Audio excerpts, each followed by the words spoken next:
Hello, can you all hear me? Awesome. Okay, well, we're gonna get started. My name is Wendy Sigüenza. I'm the student engagement coordinator that advises the National Pan-Hellenic Council and also the United Sorority Fraternity Council. Today we're having the National Pan-Hellenic Informational, which I'm very excited because we have a lot of folks up here present wearing their letters. But yeah, we'll go ahead and get started, and then I'll pass it down to Henderson, who's gonna introduce himself. Thank you all for being here. My name is Henderson Hill III, Service Director for the Office of Student Involvement and proud member of Kappa Alpha Psi Fraternity Incorporated. Thank you all for being here. So today, like Wendy said, it's a good opportunity for us to share information about our NPHC organizations and then what that looks like as recruitment as we move throughout the academic year. And then lastly, can everyone hear me okay? Yes. Nancy Wynn, Associate Director in Student Involvement. Just came back from maternity leave, so happy to be back and see familiar faces as well as new faces. But just shout out to students that are coming to the event tonight to learn more about NPHC, our community support, and then also, of course, shout out to staff and faculty as well, who are here to either learn more or are part of the community and continue to share out information about NPHC. But so grateful to be back and excited for this evening's event.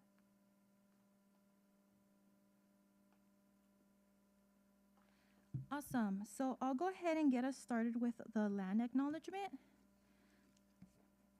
So while we gather at San Jose State University, we are gathered on the ethno-historic tribal territory of the Theta Ohlone, who were the direct ancestors of the lineages enrolled in the Muwekma Ohlone tribe and who were missionized into Mission Santa Clara, San Jose, and Dolores. The lands on which San Jose State University is established was and continues to be of significance to the Muwekma Ohlone tribe. We also recognize that the ancestors of the Muwekma Ohlone constructed and maintained the 3 Bay Area missions. Our campus extends to surrounding areas that held a Tumpintak, a traditional roadhouse which were once located at the historic Lope Niogo land grant Rancho Posimi y Positas de las Animas, Little Wells of Souls, and also Mercello, Pio, and Cristobal's land grant, Rancho Ulistac, which were places of celebration and religious ceremonies, as well as nearby ancestral heritage, shell mounds, and served as the tribe's traditional cemetery sites and territorial monuments. San Jose State University also desires to honor the military service of the Muwekma who have honorably served overseas during World War I, World War II, Korea, Vietnam, Desert Storm, Iraq, and who are still serving in the United States forces today. Thank you. So today we're gonna go ahead, these are the presenters we have here today. We are gonna have them introduce themselves when they are gonna be talking about their organization, but we wanted to go ahead and acknowledge which organizations they were a part of and who's here today present.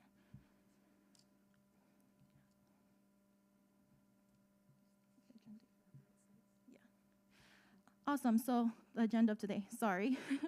So for the agenda today, we're gonna talk a little bit about SJSU student demographics.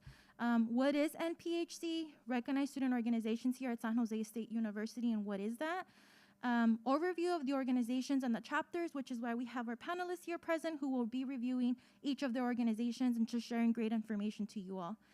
Member expectations and eligibility, so what is required from the university in order for you to be able to join one of the organizations. And then at the end, we're gonna have a panel and open Q&A to all you who are here. And also our panelists are gonna be able to answer some of the questions that we have for them today. And then at the end, we're just gonna close with some other resources that we have here at the university and other ways you can also get involved on campus. So also want to acknowledge that we're currently live streaming. So those of you out there in the virtual world, thank you for joining us as well. Want to make sure that we're providing as much modality for students to be in community and to be engaged. So I also wanted to share with you all in regards to the numbers that are here and here at San Jose State University. It's very good. I'm a data person, so I always want to share the numbers so we know the demographic of who we're in community with at San Jose State University.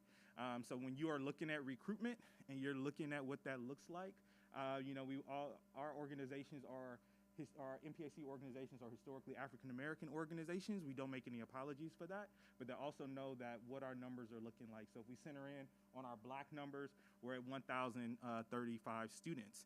And so also knowing that all of our members of our organizations are not just African-American, that we also are a very diverse campus. But I also want to be very much and acknowledge this and shout out to the Office of Diversity, Equity, Inclusion for providing this information to us in regards to race and ethnicity at San Jose State University.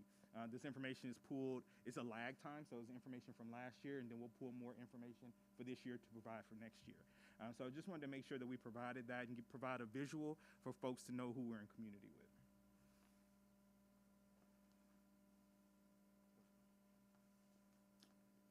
So NPHC.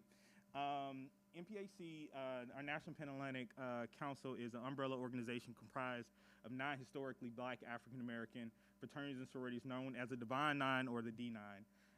NPHC member organizations focus on community awareness and action through educational, economic, and cultural service activities, both locally and internationally.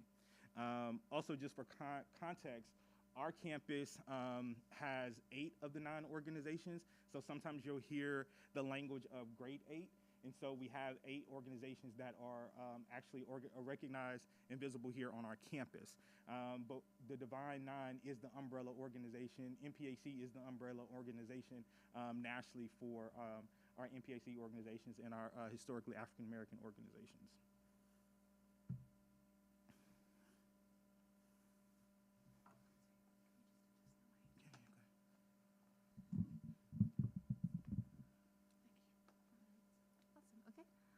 Henderson mentioned recognized student organizations.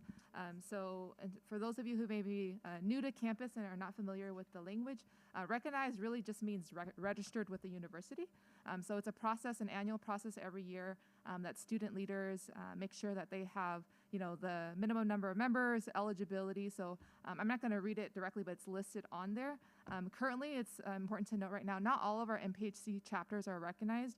However, we are so grateful that we're working with graduate chapters, alumni chapters, and a lot of community members to make sure that we are helping support recruitment for our chapters and so that we can get to recognition.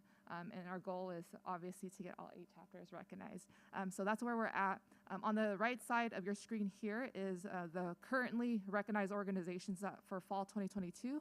Shout out to our sororities. So Alpha Kappa Alpha Sorority Incorporated and Delta Sigma Theta Sorority Incorporated. NPHC organizations that are doing intake this semester are Alpha Phi Alpha Fraternity Incorporated, Kappa Alpha Psi Fraternity Incorporated, Phi Beta Sigma Fraternity Incorporated, and then Omega Psi Fraternity Incorporated. We'll talk a little bit more about if your organization or the organization that you're interested in, if they are not currently doing intake for this semester, how to prepare for that, what that looks like. And then, of course, you're always welcome to still talk to folks, right, that are in this space. And then a little asterisk there, Sigma Gamma Rho Sorority Incorporated currently is not, does not have a chapter or a charter at San Jose State, but because they are part of the Divine Nine, when we go through our list of organizations, we also talk a little bit more about Sigma Gamma Rho as well, as we know that there may be some community members in this space. So that's the information there for recognized student organizations.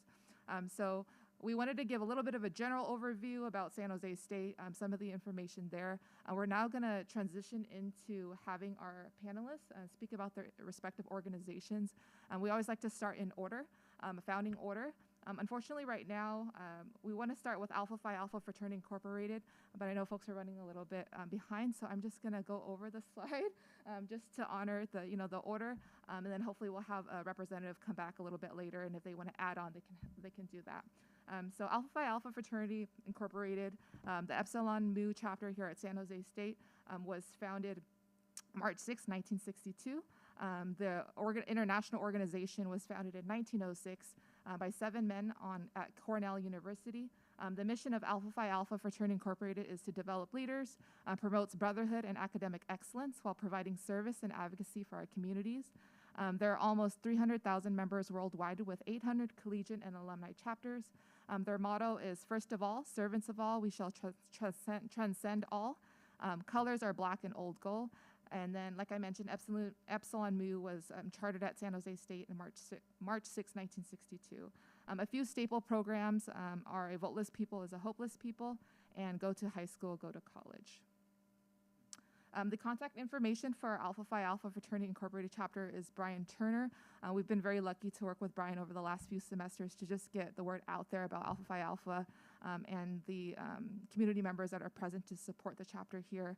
That's the contact information. We do have an upcoming informational.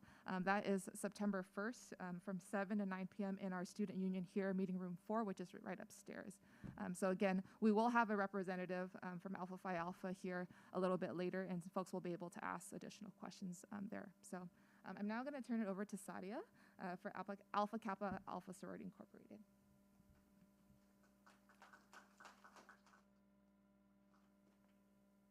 Okay, wait, I don't know if this works. This one on the side?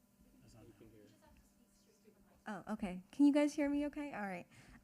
Hi, everyone. So my name is Sadia, and I am currently Zeta Psi's chapter president. And I just want to share a couple quick facts and history about Alpha Kappa Alpha so that those who are interested know a little bit more about our organization. So some history and quick facts about our organization is that we were founded on January 15th, 1908 at Howard University in Washington, D.C., and we are actually the first ever sorority to be established by African-American college-educated women. And then our mission and purpose of Alpha Kappa Alpha Sorority Incorporated is to promote high scholastic and ethical standards, to promote unity and friendship among college women, to study and help alleviate problems concerning girls and women, to improve their social stature, to maintain a progressive interest in college life, and most importantly, to be a service to all mankind. And within Alpha Kappa Alpha Sorority Incorporated, we have over 300,000 members in the organization worldwide. And this also includes 100 plus chapters at different universities around the country. And then we also have some chapters within the Bay Area, so here at SJSU, at UC Berkeley, San Francisco State University, and then Stanford as well. And then our motto for Alpha Kappa Alpha Sorority Incorporated is by merit and by culture. And our colors are apple green and salmon pink. And for those who don't know, we did have a chapter chartered in 1950. It was called Delta Nu, but it was dissolved. And so the new chapter, Zeta Psi, was chartered in 1972, and that is where we are now. And then as far as going over programs under Alpha Kappa Alpha Sorority Incorporated, throughout 2018 through 2022, we did have our Women's Healthcare and Wellness program. We had the arts and then global impact, but now we do have a new administration, so we do have 5 new targets. And I'll just go ahead and explain those to those who are interested. We do have our empowering our families, building your economic wealth, enhancing your environment, advocating for social justice, and uplifting our local communities. And then next slide. And so for those who are interested in being involved within Alpha Kappa Alpha Sorority Incorporated, you can contact me at my school email. It's sadia.jones@sjsu.edu. And if you ever want to know more about any events that we're having on campus to promote our targets, you can follow our Instagram. It's at SJSU AKAs. And then for our informational dates, those are to be announced for future reference.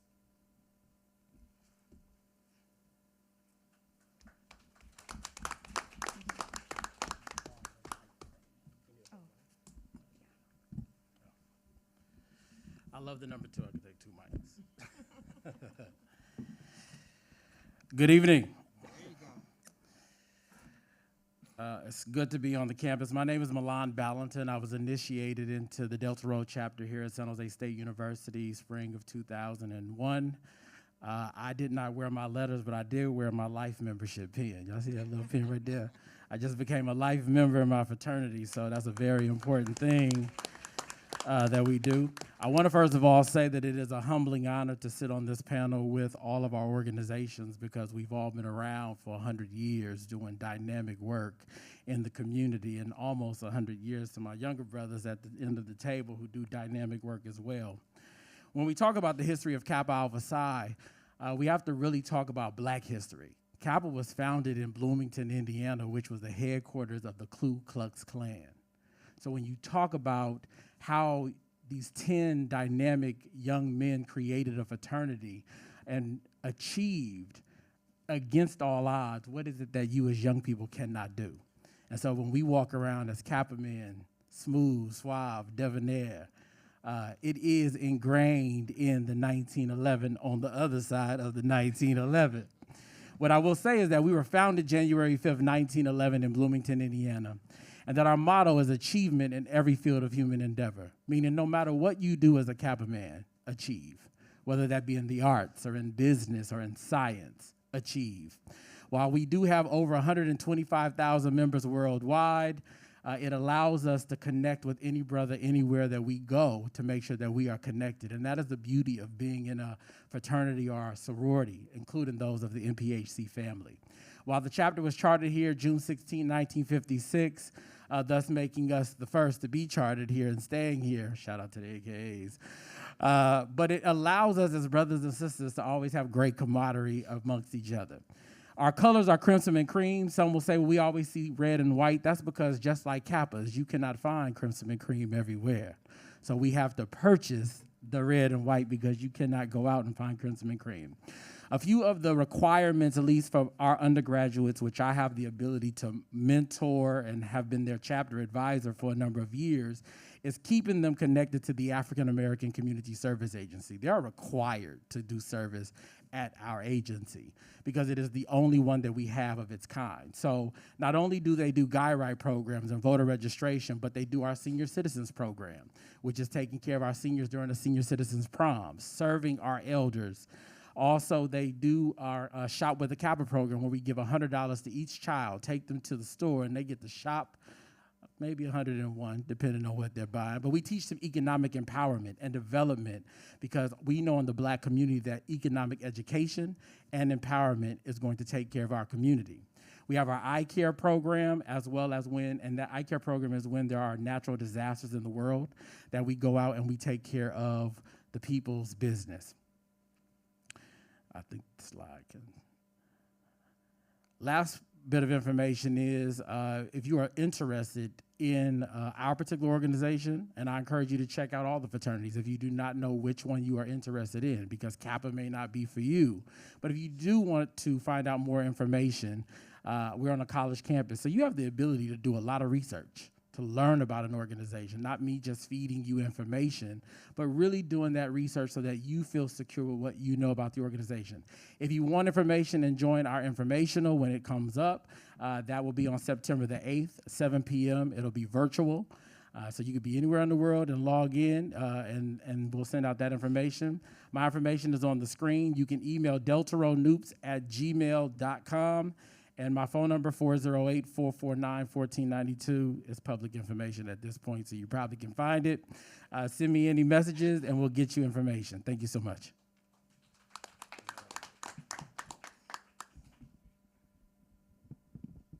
Could you guys hear me? All right. How's it going, everybody? My name's Stefan Daniels. I was initiated in the Xi Gamma chapter of Omega Psi Phi, spring of 2016. So I'm going to give you guys a little bit of history and quick facts about our fraternity. Omega Psi Phi Fraternity Incorporated was founded November 17th, 1911 on the campus of Howard University by 4 honorable men. The first undergraduate chapter of Northern California was Xi Gamma, which was here in San Jose State, California. The motto of our fraternity is friendship is essential to the soul, and our colors are royal purple and old gold.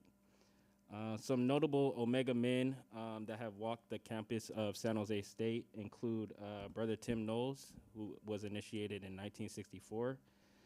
He was the EOP founder and the first director at San Jose State. Also, Dr. Stephen Milner. He's a past African-American humanities professor, as well as the oldest Black male student on the campus of San Jose State. Some of our staple programs include Achievement Week, voter registration, and then fatherhood and mentoring.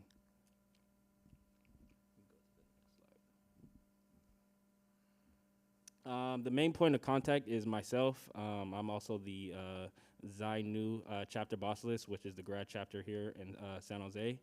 Our chapter email is xinuqs@gmail.com.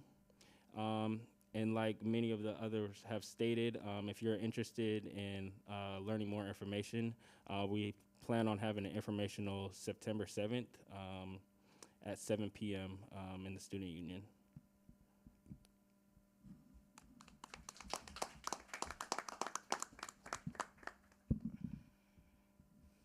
All right, hello everybody. My name is Haley Smith.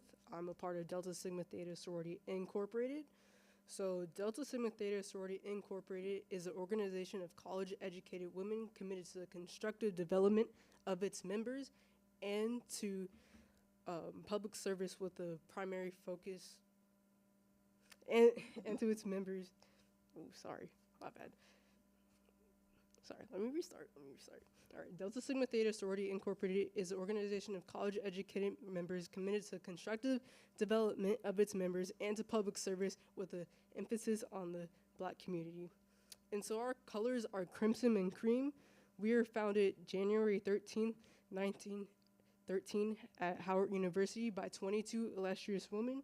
And a fun fact about our organization is that we were the first Black organization to march at the Women's Right March. And then we have 5 programmatic thrusts: economic development, educational development, international awareness and involvement, physical and mental health, and political awareness and involvement. Eta Omega, which is a chapter at San Jose State, was founded chartered December 19th, 1970. And some of our notable programs are May Week, voters registration, and the Bachelor's auction. And then I'm the main point of contact. You can email me at hosmith12@gmail.com and follow us on our Instagram, DST Eta Omega, to find out about more programs. Thank you.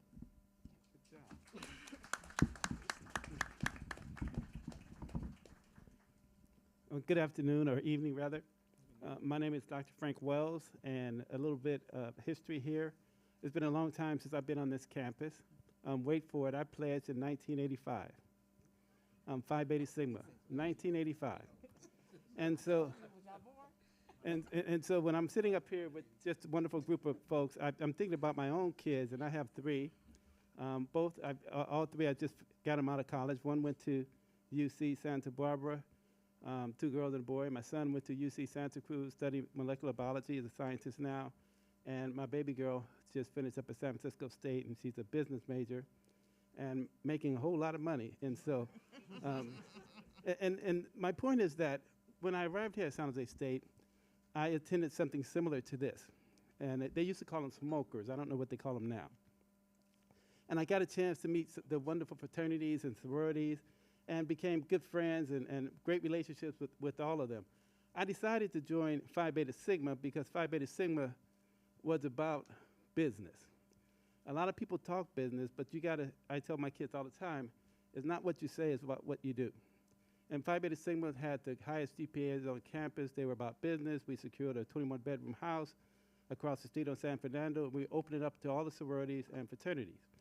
Just a fun fact, a little bit history here at San Jose State. In about 1988, we discovered, meaning me and my mom's in my pocket and my brothers talked me into it, that we were missing access to money at San Jose State. Our sororities and fraternities were receiving a lot of money a year because they had the Pan-Hellenic Council up and running, and so we established that and got all the brothers and sisters together so that we can have access to that money as well. A lot of our folks went on to graduate, and they're doing a number of wonderful things, ranging from Rodney Moore, who's one of the Obama attorneys, Jeff Clanakin, who's making a lot of movies and things of that sort, and great connection. And so it was important that I take time out and come to talk to the young folks today about the importance of joining a fraternity and sorority. Phi Beta Sigma was uniquely situated for a number of reasons. We were established at Howard University back in 1914, January 9th, because we wanted to be inclusive and not exclusive. We wanted to be a part of the community.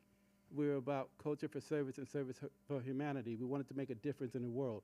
We got chapters all across the world, and we have chapters locally.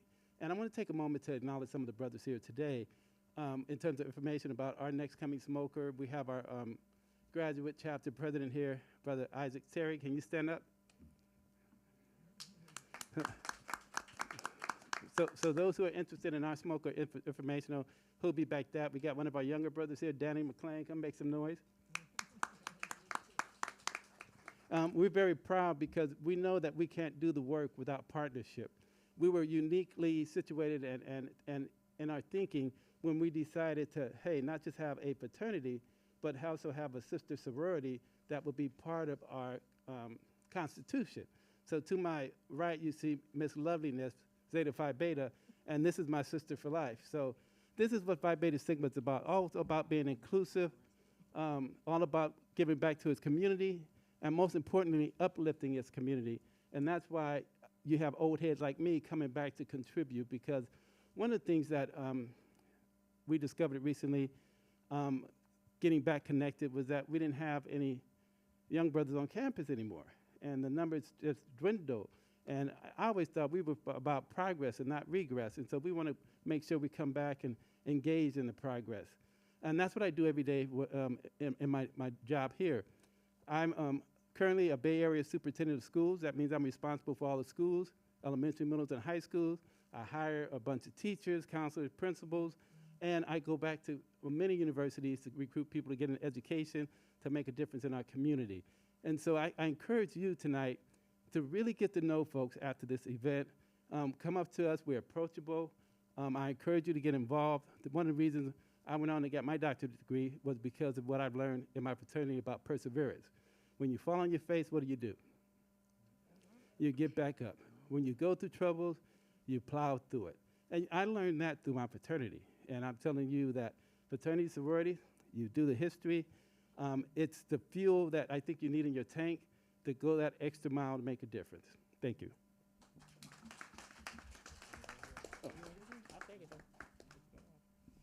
Good evening, everyone.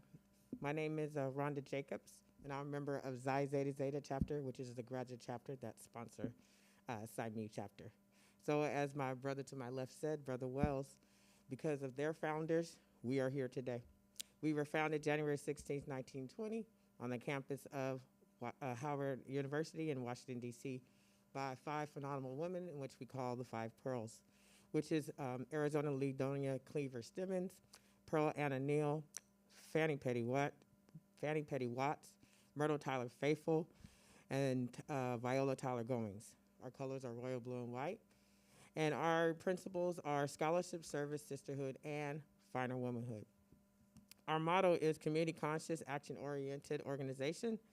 And as stated before, we are the first and only Black Greek letter organization to have a brother fraternity, which is Phi Beta Sigma Fraternity, my brother. As he's an old head, I'm an old head too. I became a member of Zeta Phi Beta Sorority Court in the year of 1988. Not here at San Jose State University, although I feel like I'm an honorary member of San Jose State University because I've been here for so long. But I actually became a Zeta on the campus of UCLA, University California at Los Angeles. And since then, we've been here as a graduate chapter to help bring Sjsu back. We are one of the chapters that are not recognized, but Sjsu chapter was chartered here on April 24th, 1984. Some of the national programs that we have at Zetas is that we partner with March of Dimes. We also have a program called Z-Hope, and Z-Hope stands for Zetas Helping Other People Excel. And with that, we have things in which services in which we do, in which we target different different categories of people, so men, women, youth. We also do International Women, which I'm excited about because, as been said before, we have chapters all over the country. We have a chapter that's in Ghana, and next month I get to go to Ghana with 900 other sorors. We are going there we have wells there, so we get to help with the wells. We have built a brand new library there, so we've donated 3,000 books that we get to give out to the youth. And then also we have a health clinic there, so we're going to do that. So it's going to be great to actually be in Ghana. And we also have an honorary member, which is Kwame Nkrumah's daughter, that we're going to be bringing into the organization. So really excited about that. Other things that we do is we have the breast cancer walk, and we have other partnerships that we do because we're all about community service. So thank you very much.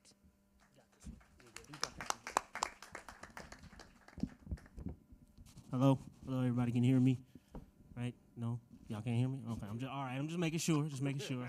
How's everybody doing tonight? Good to hear. I know it's Thursday, so I'm gonna keep this short and sweet because I know y'all want to go out and go party or do something ridiculous tonight. So I know y'all gonna do something. But my name is Cottrell Hill. I am a member of Iota Phi Theta Fraternity Incorporated. I chartered through this chapter here at Delta Chi. Came through this one here fall 10. Little bit of quick facts about Iota Phi Theta Fraternity Incorporated. We were founded September 19, 1963 at Morgan State College, now known as Morgan State University in Baltimore, Maryland.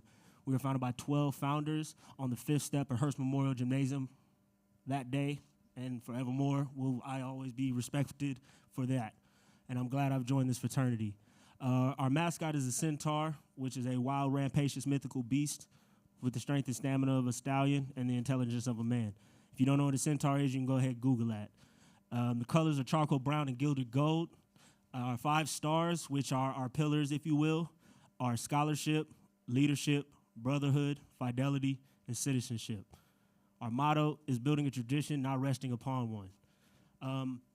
The charter here in San Jose State happened June 9th, 2001. That was 21 years ago. So we are 21 years on the yard, coming up on 22 soon. So we are looking for new members to try to bring this back right now. Some of our staple programs, our biggest staple program is Iota Shadow Day, where we invite kids from inner city, whether it be Richmond, Oakland, to come out and shadow us for a day on campus to see what college life is like. We show them around in our classrooms, try to take them to class with us if any professor will allow it. And then also, show them where they can eat, step. We'll give them a little show and kind of send them on their way. But a lot of the time, some of the people have come back and actually decided to come to San Jose State and actually join fraternities and sororities based on that. So that's a big event for us. Of course, you see Wild 'N Out up there. I know you know the show on MTV. We did our own version of that a good few times here in the Student Union, and we had a blast with all the fraternities and sororities being a part of it as the panelists and as the jokesters, and had everybody else vote on us. Do pretty much everything you've seen on that show. Not to mention our last one that's up there is not more than a hashtag. Obviously, we all know what's going on in the black community out in the world.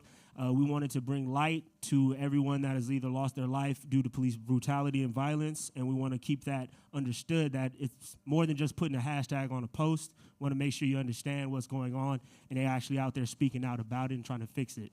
So our service and philanthropy, that is the most important to us, is St. Jude's Children's Hospital. Pretty much all the proceeds from all of our events, no matter what they go to or wherever they come from, I should say, they all pretty much go to the Children's Hospital because it's all about uplifting the next generation to move forward. Next slide. So, main point of contact, I'm your main point of contact. I'm right here on campus. I work in the athletics department, so you will see me at pretty much all sporting events just about every time. Delta Chi, that's where I crossed here, which is San Jose State's chapter, but currently I'm a part of Xi Omega graduate chapter, which is the Greater Bay Area chapter in the area. My email address is right there. It's an SJSU one. It's pretty simple to remember. My phone number is right there as well if you need to call me. And our informational is coming up. We actually do have locations. We just got those solidified, so they will be in room either 3B or 2A here in the Student Union. And the dates are there. We will be giving out flyers at the end of this for all the dates, and also you'll be finding them in the block or in Student Involvement Center for the future informationals. So please reach out, contact me. We'll be here. Thank you. Thank you, Cottrell, and thank you. At this time, I want to give Malachi Taylor an opportunity to talk a little bit about Alpha Phi Alpha, if I missed anything from the slides. Thank you again, Nancy. I apologize. Please forgive me for my tardiness. I got off work late today and was stuck in a lot of traffic coming from Pittsburgh. But it's an honor to be here. My name is Malachi Taylor, Spring 18 initiate by way of Epsilon Mu chapter, seated right here at San Jose State University, March 6, 1962. I think you covered most of everything from the slides. But something that I really want to hone in on is our aims, right? Manly deeds, scholarship, and love for all mankind. Very, very essential to our organization. Manly deeds, let's talk about character, right? Character is a very huge thing in our organization. So is scholarship, but character is what really, really makes you stand out, and I feel like it's almost a lost thing that's been lost in Greek life. You get a lot of people coming to these organizations, and they get their letters, and they forget who they are. They get so tied up into, you know, the appeals of Greek life. But character is very, very important because you want to be likable, you want people to join your organization, and you want to be peer, especially when you're putting on events and giving service to our community. You want to be a servant of your community. And the best way to start with that is your character. Also, love for all mankind is a huge thing, especially being a black man in America. That's a lot to ask for, right? But regardless of what you go through, you must have love in your heart, and even for your worst enemy, right? Just a little bit about myself. I joined this organization my sophomore year of college, and what really stood out to me prior to it, when I even joined was the amount of men that I've encountered before coming to college that were alphas. When I was in high school, I joined the organization. I was involved in a nonprofit organization called Youth Radio, and one of my good mentors, who I call today my big brother, not knowing at the time he was an alpha. And at the time I was growing up in Oakland, it was rough. I was getting into a lot of trouble, and this gentleman was one of the first people to show me something different and who introduced me to college, because I was a first generation college student. None of my parents went to school. He went to UC Berkeley. He's a member of Alpha Epsilon chapter, UC Berkeley. But he was a very, very monumental person in my life, and he also got me engaged with some of the alphas at UC Berkeley and turned my life around, right? So mentorship is a huge thing in our organization. Once you get these letters, right, that's when the real work begins, and I really encourage you to mentor. Something that we have is Alpha Academy, where we do a lot of work with inner city youth. We also give them scholarships. We give them sexual education, and we also give them scholarships as well. It's one of the things that we do. And we also have a program where we go to juvenile halls, and we spend time with our youth that are incarcerated. This organization means a lot to me, right? This is not a service, I'm sorry, a social-based organization, right? You know, if you're just trying to come here and just meet some girls and throw parties, look cute, this ain't the organization for you, right? You know, this is an organization about service and giving back to your community. So it's a little bit in a nutshell. Again, my apologies for being late. If you have any questions, please reach out to me. I'm also a member of the Eta Sigma Lambda chapter here at San Jose State University, our graduate chapter, and we will be putting on our first informational this fall, September 1st, in the Student Union Ballroom in room 4A at 7 p.m. If you have any additional questions, please reach out. And is our email on there as well? Yeah, we'll do a follow-up. Okay. Thank you so much. I appreciate it. Thank you, Malachi. And then we mentioned earlier that Sigma Gamma Rho Sorority does not have a chapter or a charter here at San Jose State, but we also wanted to share information. So we're going to go ahead and have Wendy do that.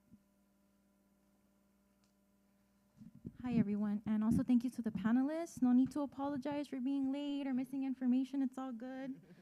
We're on time, so I did want to say that. Thank you for that. So I did want to go ahead and also include Sigma Gamma Rho Sorority Incorporated into our presentations, because as mentioned, they're still part of the National Pan-Hellenic Council. They're just not chartered here anymore at San Jose State University. And we also still have staff members and faculty that are probably still, who are part of the organization. So we did want to acknowledge the organization, but also some history and some facts. So they were founded on November 12, 1922 in Indianapolis, Indiana. Their motto is greater service, greater progress. They do have over 100,000 collegiate and professional women from every profession. As mentioned, they're not here at San Jose State, but they're still part of the National Pan-Hellenic Council. The colors are royal blue and gold. Their staple programs, they have a lot of staple programs nationally, which is National Association for the Advancement of Color of People, also known as the AACP, the National Pan-Hellenic Council, National Urban League, the United College Fund, and many others. Community service, Operational Big Book, so Women's Wellness Initiative, Swim 1922, Project Cradle Care, Annual Youth Symposium, supporting foundations to help communities thrive. So these are just foundations that Sigma Gamma Rho donates, but they also do a lot of fundraisers to provide funding for these organizations. Thank you.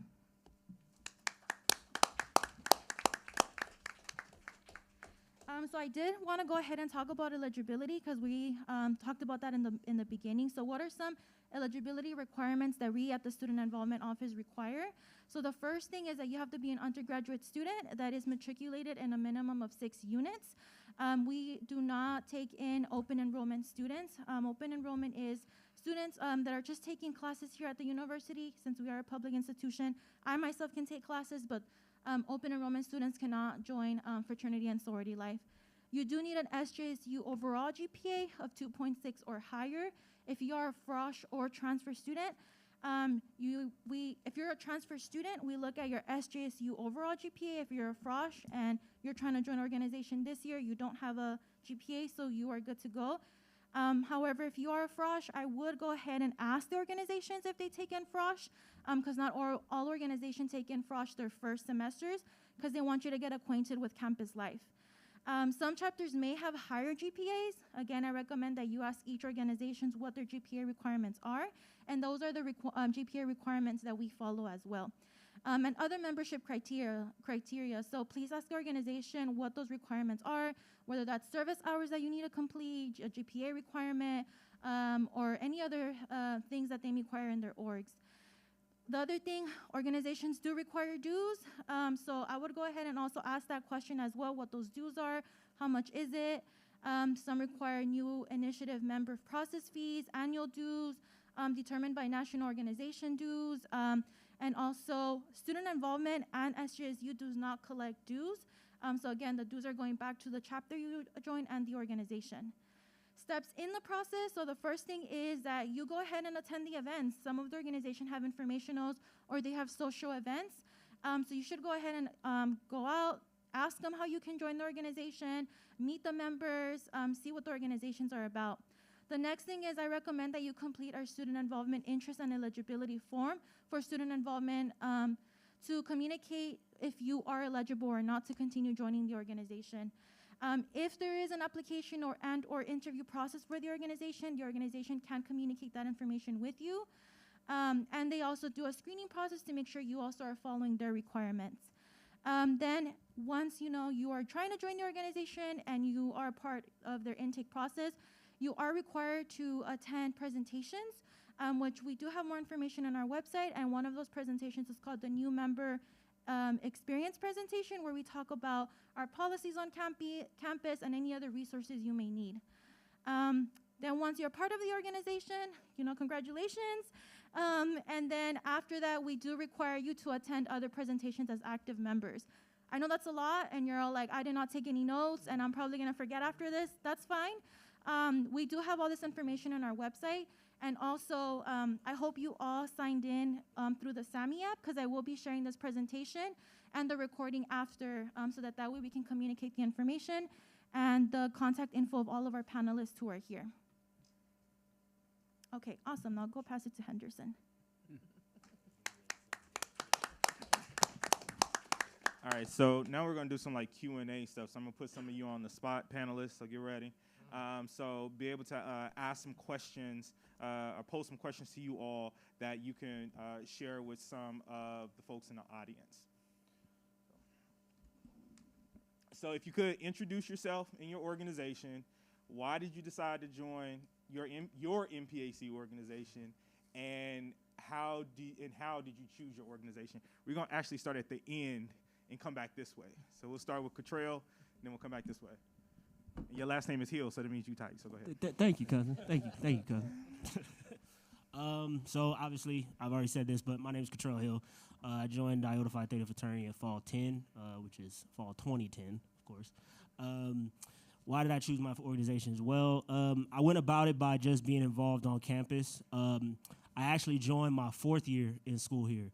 So I took my time. I was actually just going to school, trying to figure out what I wanted to do in life. And then as the time went on, I met a lot of individuals on campus. And then come to find out, a lot of these dudes that I became friends with, a lot of them were from LA, because that's where I came from. So I was living up here pretty much by myself. I got no family.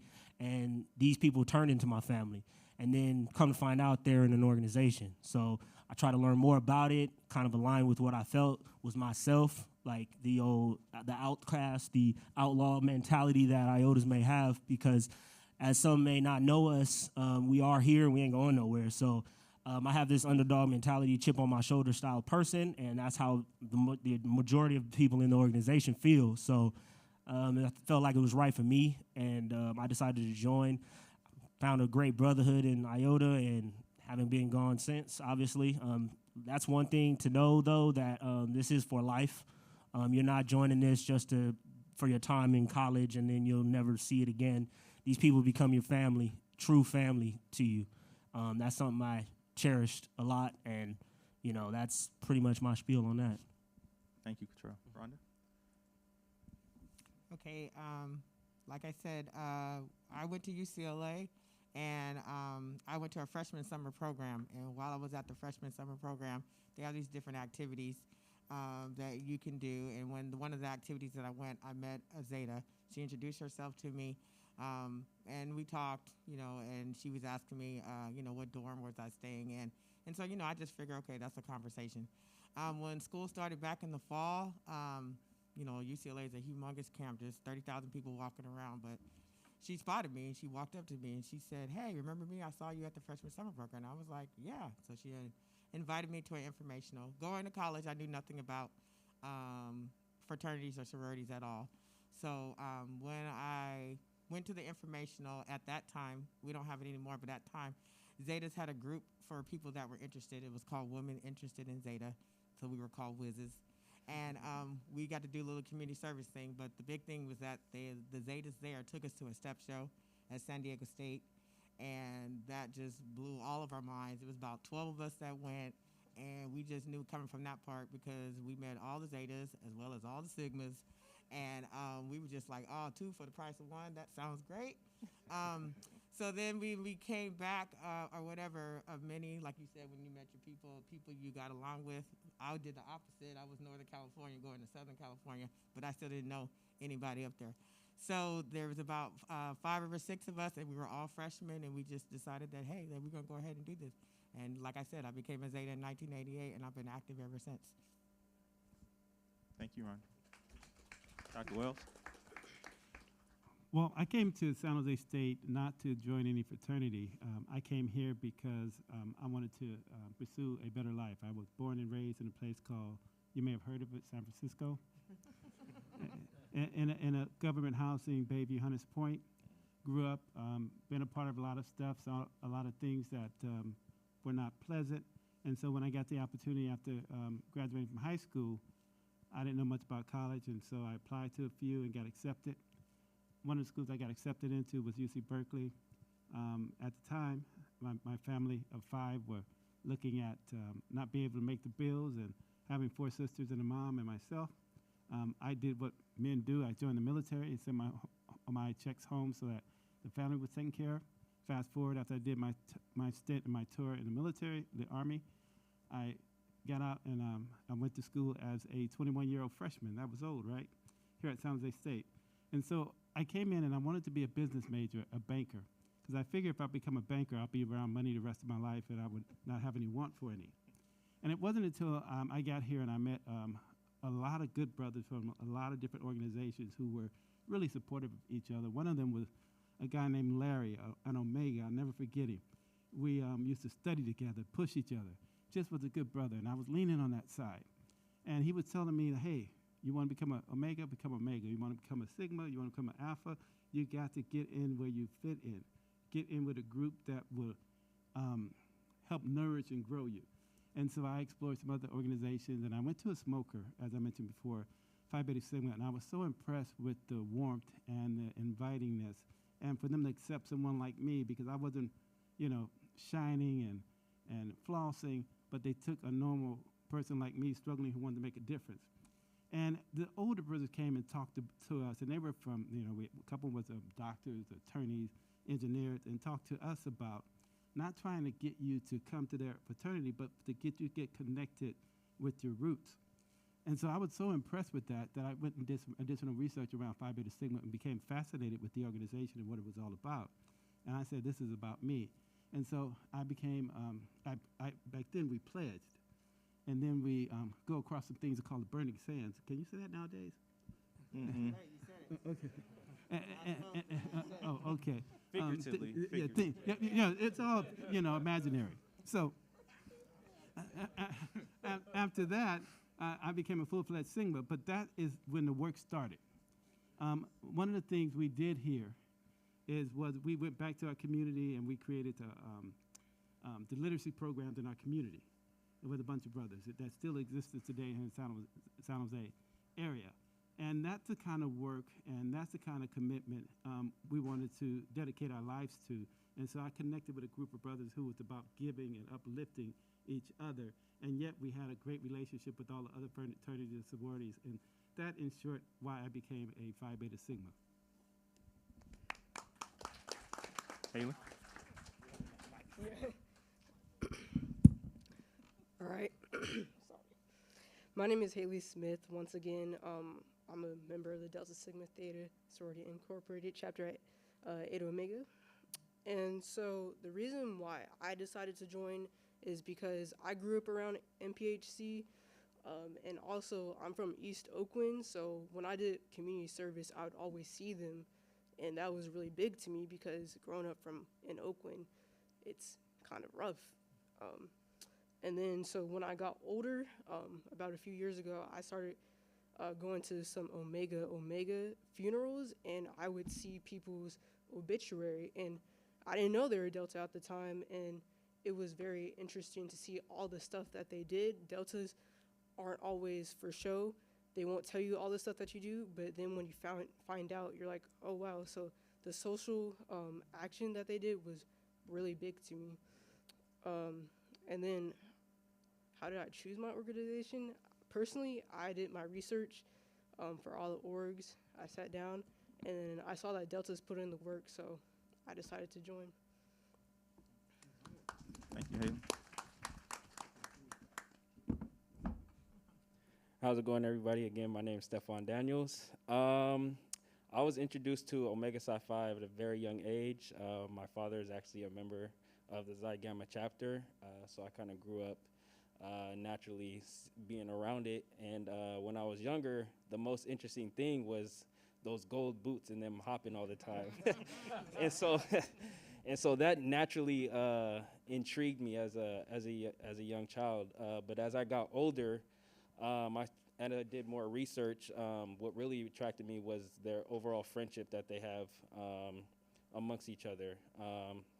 Like I said, I was always growing up around it, and still to this day, my quote-unquote uncles are just members of the fraternity that I grew up with my dad.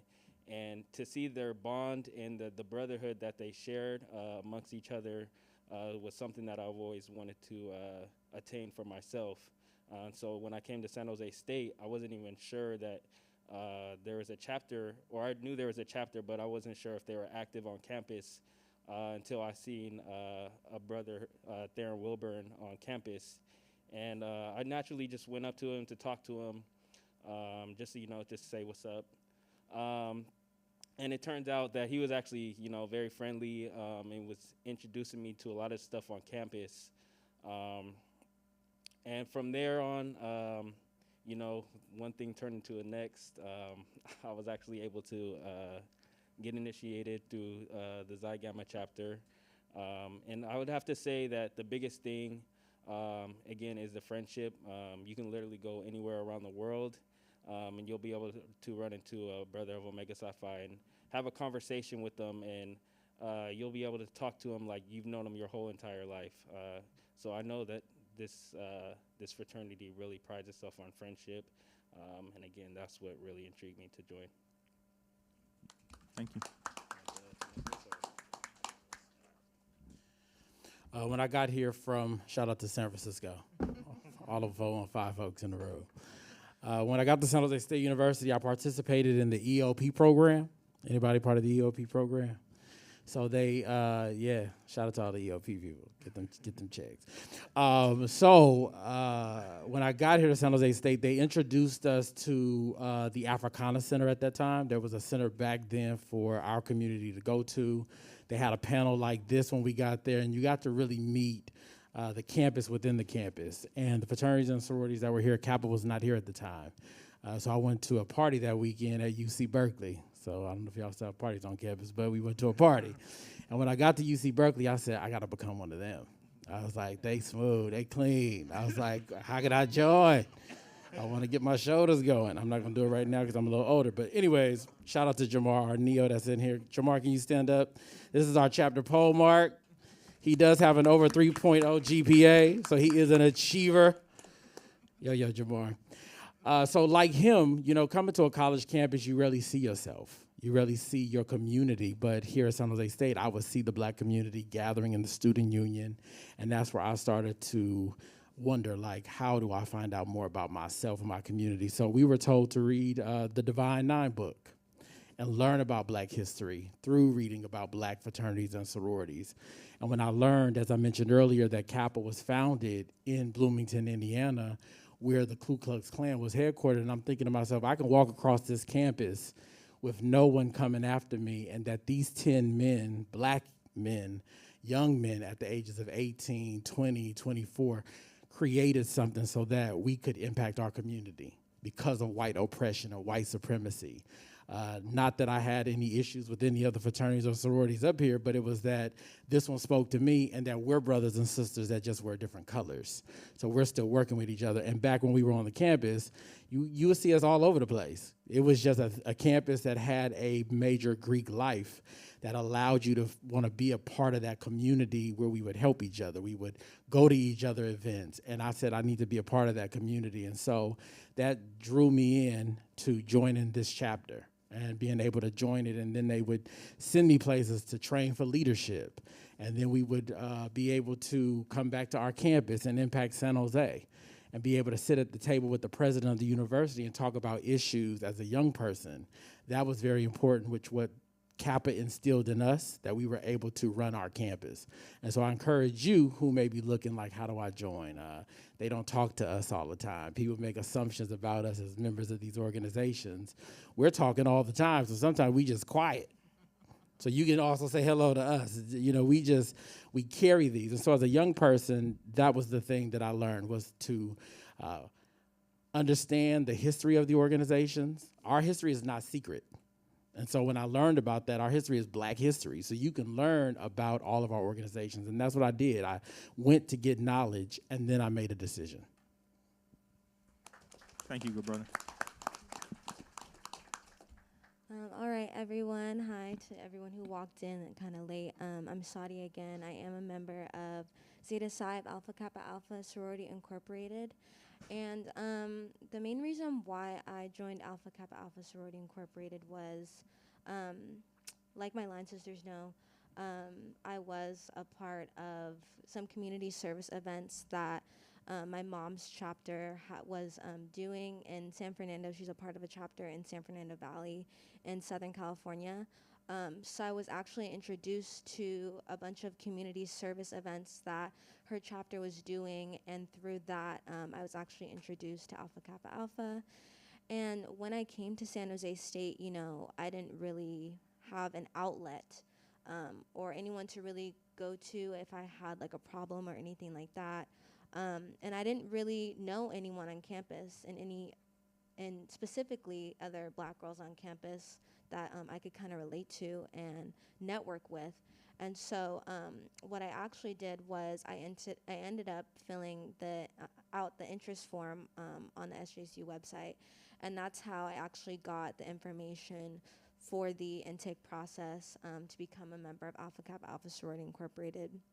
And then from that point, I kind of went through the process and, being able to be introduced to something like so great that you know, you can spread your wings and you can do more than you ever thought you could in terms of helping the community.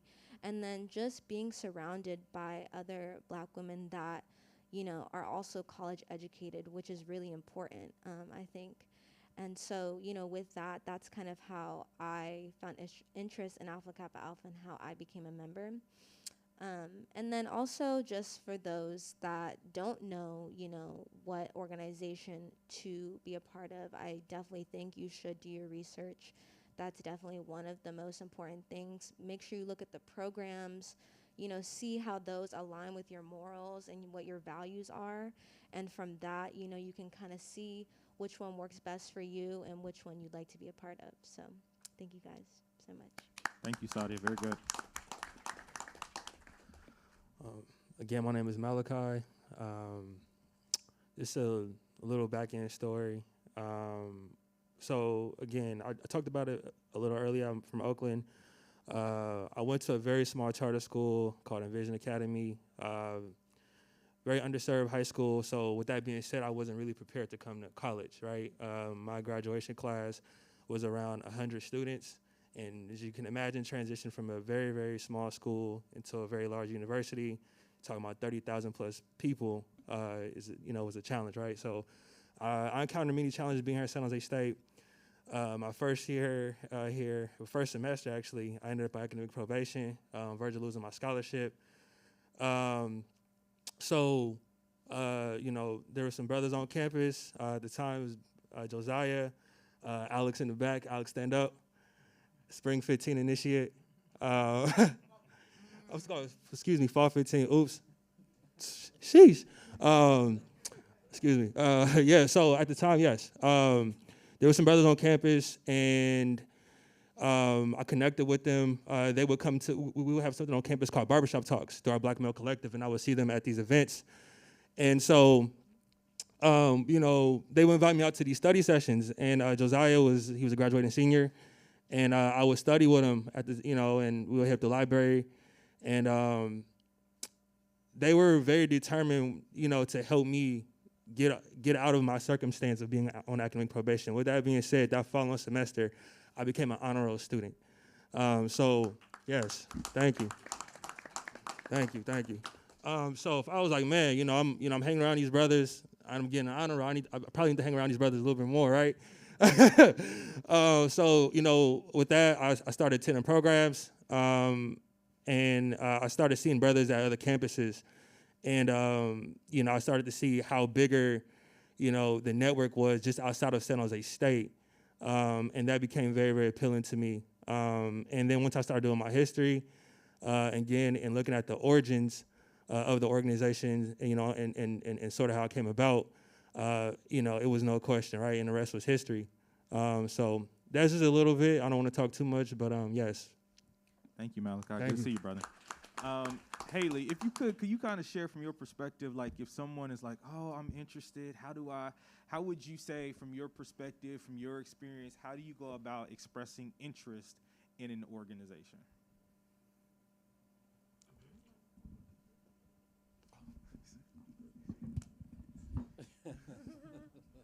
All right, so a way to express interest is simply just coming up to one of us and literally just saying, I would like to become whatever organization you want. And also coming to programs. It's really big to show your face so that we can see you. Milan, thank you, Haley. Milan, what would you say your perspective would be if I was interested? Should I express interest to more than one organization? I would say yes, because you may not be the fit for that either organization, or you may not find likeness in that organization. Maybe it's the relationships, but if you find yourself interested, then definitely go for it. But the objective to go into the informational is to get information. In addition to getting information, all of these organizations up here offer scholarships. So at the end of the day, if you're still trying to stay in school and get scholarships, you can ask them questions about their grad chapters that support them with funding and dollars and other supporting needs. You need internships and jobs, so the informational is to learn information on how do you get access at the end of the day. Thank you, Milan. Rhonda, what would you say are some of the misconceptions about NPHC organizations? Well, some of the misconceptions I would say are that, well, the pledging underground is another misconception. All the different things that people imagine that we do in order to get into these organizations. I've had several people come up and ask me, have you done this? Have you done this? And I'm like, no, I didn't have to do that in order. And I was like, who told you had to do that? So a lot of misconceptions are that. It's just a different ways that they think that you have to do in order to be a part of this organization. I would say that's the biggest misconception. Okay, thank you. Haley, how would you say that? What would you say are some of the biggest, or I'm sorry, I'm picking on Sadia this time. Sadia, what would you say are some of the differences between NPHC organizations and other organizations?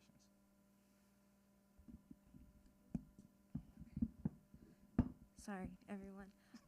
I think the difference between NPHC organizations and other organizations on campus is, for one, I know NPHC is mostly community-based. So, like, I know from other organizations on campus, like the IPC or the PHC, they just mostly throw parties. They're not really interested in, kind of doing the work and seeing what's going on in the communities and the problems they can help alleviate, at least in my opinion. And I think that is, like, the main difference, is that we actually do the work, and we are, we're committed to it as well, so. Thank you. Malachi, I'm picking on you next. I'm coming. Malachi, what's the process to join? What is that? It's a great question. Process to join, first is doing research, right? Why would you want to join something you don't know anything about it? And I would say second is try to reach out to brothers in your local area. If there aren't any brothers on campus, definitely utilize student involvement, and that can get you in contact with the local grad chapter. And then from there, following, you will have some type of smoke or informational, and then that'll just get your foot in the door. And then you will go ahead and take an entry test. You pass that entry test, that will set you up for IMDP, which is our membership intake process, which lasts a couple of weekends. And then from there, you go through your initiation, and you are a member. Thank you. And everybody's is a little different, but that gives some Yep. some overarching insight. Stefan, I'll pick on you next. To join an NPHC organization, do you have to know how to stroll or step? and what if I don't have any rhythm, like myself? Then you're out of luck. No, I'm just kidding. No, I'm just kidding. No, in order for you to join an NPHC organization, you don't have to have rhythm. You don't know how to. You don't have to learn how to step. But it's just a process of learning and getting to know, members of the organization. Still teach you some new things. So yeah. All right, Brother Hill down there on the end. What's the purpose of all this strolling and stepping? What's some insight from your perspective? Could you repeat that? I'm sorry, I was trying to get So the mic. what's the purpose of stepping and strolling? Give us some insight. Well, I mean, it's technically it goes obviously back kind of to our history. As African American people, we are rhythmic in a sense. A lot of this stuff goes way back to Africa, of course, and we try to embody that in what we do now. And think of it more of as a celebratory deal and enjoyment when it comes to our fraternities and sororities. We do them together in rhythmic motion, if you will, to express our brotherhood, our sisterhood in ways that not everybody else can do. Each and every organization has traditional strolls and or steps that we do based on the song we may hear or the mood we're in. And it's just kind of a way to express ourselves, whether it be at a party, whether it be just to do it. So just think of it as something else you might do. If you electric slide, which I hope most people know how to do in here, these are all these types of things that we all try to learn. Now, just like Milan said earlier, everyone's not capable or not able to do it. We still need somebody to be able to push the button to play the music. So we need somebody in the back running the show for us too. So it's not always necessary. Thank you. I appreciate that. Dr. Wells, if I'm not a member of the organization, should I throw up the organization's hand sign? No. Why not? That's a big no-no. I think you have to earn that right to do so. And I think if you want to be a brother that bad, become a brother. And so no imitators, no duplicators, only originators. Thank you. I'm going to pose this to some of our members who are alumni now. So what does the alumni experience look like? I'll start with, Malachi, you want to go first? Okay. Sure. Yeah. And I'll speak to this since I'm, a new graduate. I graduated last December. The graduate alumni experience is really where it's at, because that's where a lot of the networks are. And not knocking the undergraduate experience, but it definitely is a lot more college-based. And, when you get into alumni level, these brothers got money, to say the least, right? So a lot of these brothers, they're full-fledged into their careers. Utilize these brothers for real. I mean, you talking about some of these brothers are working top-notch senior-level positions at their respectable companies. And they're doing service work on a whole nother level. And I think sometimes being in college, you're sort of hindered by certain, things that are out of your control. When you're in the alumni chapter, again, these brothers got money. So I think that's most of the difference between undergraduate and alumni. Appreciate that. Rhonda, from your perspective? So from my perspective, it's just more on the business side of it, the leadership side of it. I know for myself, when I was an undergrad, I was, president of the chapter and things like that. But I didn't know it prepared me that when I became an alumni chapter, like I've been state director, a Northern California state director for 6 years, which overlooks all the Theta chapters in Northern California. But I've been, coordinators, regional officer. So it doesn't just stop there. So what it prepared me was that many of our organizations do it too. When you go to leadership, you learn all these different qualities and you learn all these different skills that you can use in your outside job, but also just for the organization itself. And so that's like more important to me than anything else. When you join these organizations, it's not just for college. It continues on and you keep gaining more and more things. You learn something different all the time because of all the different things.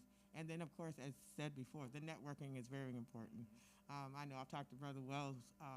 I'm an assistant principal now. He was saying, I've been a teacher for 24 years, and he was like, come on, Rhonda, you got to get to that next level. And I was like, okay. And so I just told him, I said, your encouragement is what got me to go ahead and take that leap.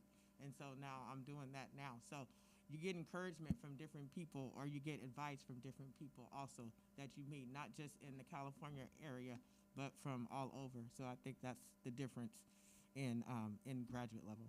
Thank you, Ron. That's dope. You kind of touched on something I'm going to segue to. I'm going to pick on my good brother here down at the end, Milan. Kind of share with folks how has the organization, how has Kappa Alpha Psi Fraternity Incorporated helped you develop as a professional?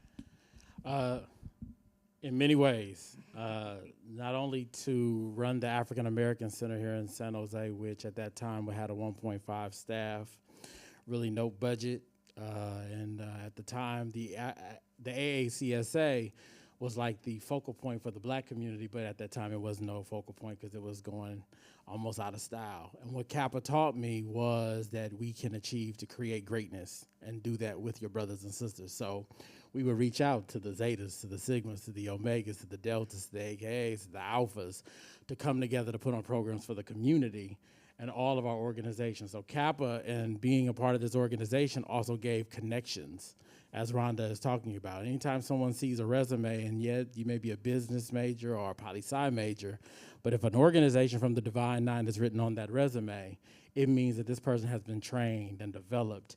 And we pull out that resume to interview them to find out what they are going to bring forward. So for me, at least, it has been able to develop me to be able to sit in spaces where I'm talking in front of 10,000 people, or I am actually working with someone in the homeless community. To be able to sit and call or ask the mayor to speak at an event or talk about social and racial justice Kappa and all of our organizations teach us this when we go out to these conferences. And I hope y'all young people are applying for all that AS money that y'all can get.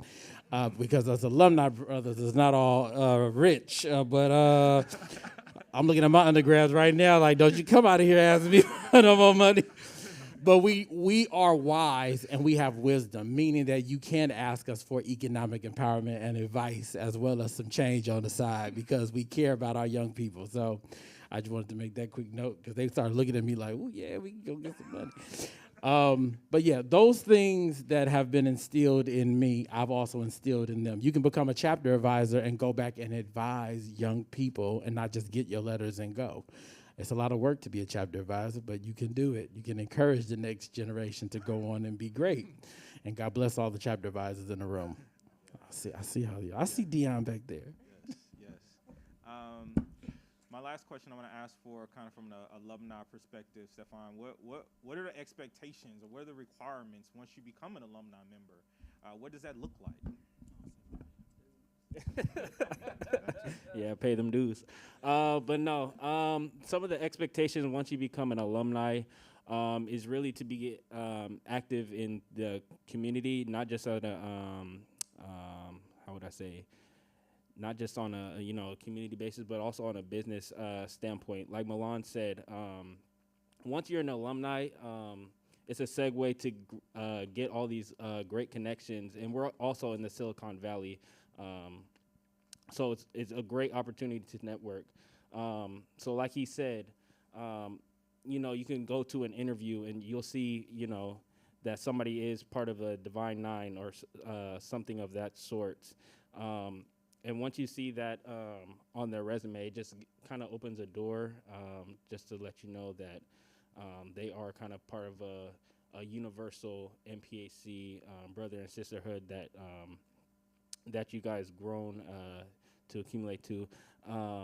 But just as an alumni, it's more of a professional standpoint than rather just a college-based fraternity and sorority. Awesome. Thank you to all the panelists for sharing about your organization, how to join, your experience after college, and how you can still be involved even after you graduate. So we're going to now head towards the conclusion of our presentation. Just because we're concluding doesn't mean you can't come talk to the panelists. We're going to move to the lobby after so that you can ask them more questions or that first initial introduction of like, hi, this is who I am and I'm interested in your organization. But just a summary of today's informational. So joining a fraternity or sorority is a lifetime commitment, is what our panelists are trying to say. And it's a question to ask yourself, am I committed to be part of this organization during my undergraduate years and after I graduate as well? And how am I going to continue supporting my chapter? Do your research. As some of the panelists said, what are the SJSU requirements? What do I have to know about the organization as a whole? And what's the history behind it? Does the chapter you're interested in collaborate with other chapters or collaborate with other campus partners at San Jose State or within the community as a whole? People join so you go where you feel most at home.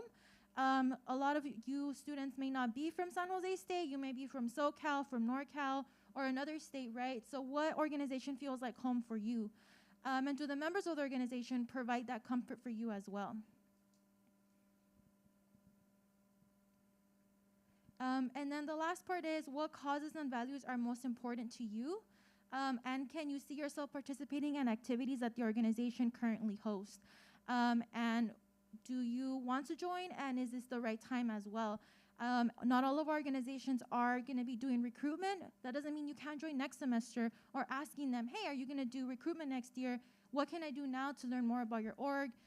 Does it connect with your identities, with your culture, with your, how you were raised? So definitely talk to the panelists, come out to the events. Another thing I wanted to mention too is that a lot of the members from NPHC who are here on the panel, but also here in the audience, are also staff members here at San Jose State, right? So you can go ahead and talk to them. They work at different campus departments here as well, and you can ask them about their experience too.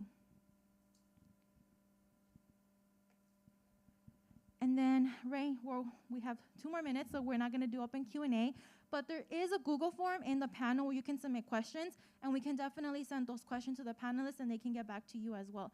And I'll go ahead and pass it to Nancy. So we talked a little bit earlier about, not all of our NPHC chapters are doing intake this semester, but we want folks to have the opportunity and the information to join whenever they're ready, right? And so some of the things that we want to emphasize with students, again, you might be ready to join this semester, but the organization is not doing intake. Or there'd be, if you're ready to join next semester, they may not be doing intake. Or you have a big caseload, right? You're taking a lot of units this semester, and so you're looking at what are ways that you can prepare. So we always share students, and I'll quote Henderson in this, is, if you're prepared or if you're ready, if you stay ready, you don't have to go get ready, right? And so maintain a solid SJSU GPA. Joining student organizations and developing some of those leadership opportunities in the community. So yes, you build and develop leadership while you're in the organizations, but you're still going through and wanting to almost interview, right, for an organization. So they're also choosing you and choosing what qualities and what attributes and values you're going to bring to the table. And so just making sure that you have that foundation of leadership opportunities, thinking about what you're interested in, what is most important to you. Finding a cause, nonprofit, or volunteer opportunity to get involved with continuously. And so sometimes that looks like attending some of the chapter events and programs. I know that in speaking and working with a lot of our NPHC organizations the last few semesters, a lot of the events and programs are open, right? Because they want you to get involved in the community. And so what are those opportunities that are being presented to you, and how do you take advantage of those? Getting to know alumni members of the organization. So it's a great opportunity to do that right now. We have a lot of folks in this space. Getting to know current members of the fraternity and sorority community. So that's, not only students in NPHC, but maybe other councils as well. So what are perceptions of the organization? How do they work together? And then getting involved with the block and the Umoja Coalition, which I'll talk about in the next slide here as well. Outside of the specific organizations and the folks that you'll meet here today, student involvement, our office has a number of opportunities. So we mentioned a lot, recognized student organizations. If it's not NPHC, right, we have a lot of organizations that may have the same or similar opportunities in terms of community service or values or goals. And so how do you, again, getting involved in those to be able to prepare yourself for membership. In your organizations, outside of NPHC, you're still able to learn leadership roles or be in leadership roles, gain leadership skills, have other networking opportunities. So you may join a recognized student organization that is not an NPHC organization, but there may be NPHC members in that organization, right? So that's an opportunity to network as well. In student involvement, we run a few leadership programs. And so in the spring, we have a leadership and career certificate program that is an online program. It's at your own pace. And then you also have the opportunity to connect and attend in-person and virtual events as a part of that reflection process. We have a leadership and career conference in the fall. Again, we've had NPHC members attend this conference as well, and so another networking opportunity. General leadership workshops throughout the year, as well as leadership trainings. And then, of course, campus programs. And so right now we are in the middle of Weeks of Welcome. How many of you were on the plaza on Monday? Right, a few hands raised. I think some folks got some, I spent a lot of time asking if folks wanted a t-shirt or a free cap. Caps won if anyone was curious. But yeah, so those are attending events, meeting people, right? So Weeks of Welcome, we have a Spartan Speaker Series. So we have, throughout the year, we have notable speakers come to campus. Some of them are virtual, some are in person, and then also homecoming events.